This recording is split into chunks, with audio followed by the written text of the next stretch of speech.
Hello, welcome to In the Court of Wenton Knave. We're reviewing lots of King Crimson, not everything, but we're doing the Collectors Club, we're doing all the studio albums, etc. This week we've got April the 1st, 1974, live in Kassel. It may appear that they had a day off in between the show at March the 30th, Mainz, but in fact they didn't, they did another show in between on the 31st as well, so they didn't have a day off. This is, well, of the shows we're reviewing, this is the fourth in a row, but there's more than that in a row actually. It was just silly. They were just playing shows every single night. It's interesting that obviously these particular shows are all in Germany, but they're touring Europe. Is Kassel in Germany? I think so.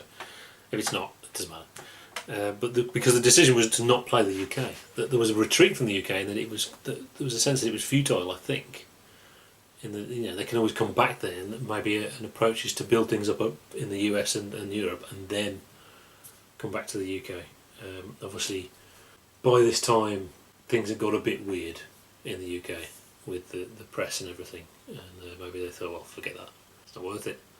So off they go to Europe, and the flying brick wall is in full flow. In fact, John Wenton, well, the story goes John Wenton would turn the bass down while the mixers were mixing the show, and then he would slowly turn it up because he didn't trust the mixer, which sounds, it's the flying brick wall and they were too loud, it's bass and drums all the time in terms of playing.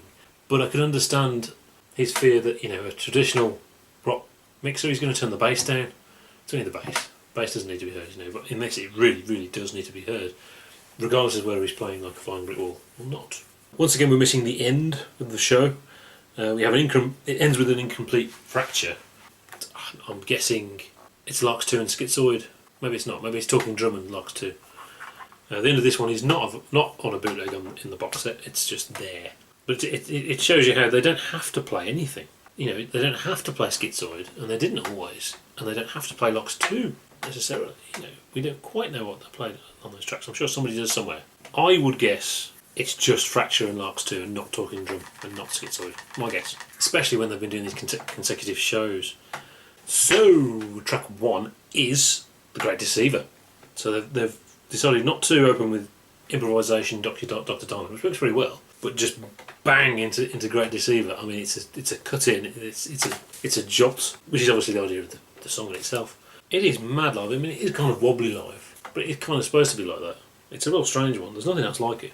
Track 2, improvisation, and now we have the evil sounds, the improv into Dr. Diamond, and I think this has a slower tempo, maybe. Feels like it anyway. But also I think that gives them a chance to have sort of bigger highs and lows. If they play too fast, you can't really do that. So maybe this is a good one as well. Track 4 is another improvisation. Now, the improvisations on this one are just called Improv 1, 2 and 3. So this is Improv 2. This is quite cool. Drum rolls, and actually a drum solo, and almost expecting Discipline to start. It is like that. But then the evil sounds start, and then cacophony. It doesn't really go anywhere, but it's ace. This lineup is just so fantastic live. To hear those improvisations, it's interesting. There's never been they never did the album of improvisations, which is interesting because that's what it was all about. It's just fantastic. But yeah, Bill Bruford is very good. In case you hadn't noticed, very, very good. And there's like a build down ending, so they can go into Exiles. So that's cool. Exiles is pretty typical. Then they play the Night Watch, and it's pretty typical. And then they play Lament, which, as I've said, great in '74. They're all great. There's a dodgy. Ironically, it's actually Amsterdam where there's a dodgy Lament with a bit of a train wreck moment. But just the intensity of it, once they really nailed it, there it is. Track 8 is Starless, part of the set now.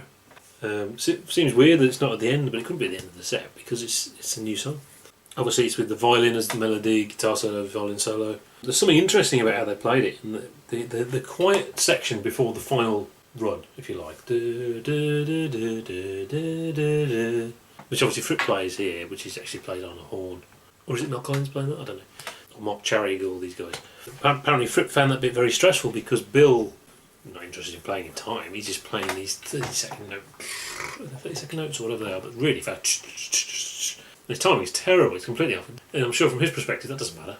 It sounds cool. But Fripp found that very stressful apparently to play that without falling over. And here he almost loses it, and there's a bit of a pause before he starts playing it, and he's trying to get into some sort of rhythm of it.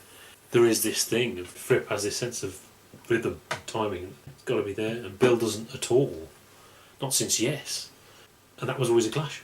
you know, and Bill's retort is he should be able to keep time by now, and that Fripp says he can keep time, but he doesn't want someone messing with the time, which is Bill's job to mess with the time, really, isn't it? There is another version where Fripp loses it a bit more. I think it's the one on the Great Deceiver. We'll have to wait and see. We are doing the Great Deceiver, by the way. Track 9, Improv number 3, Imaginative.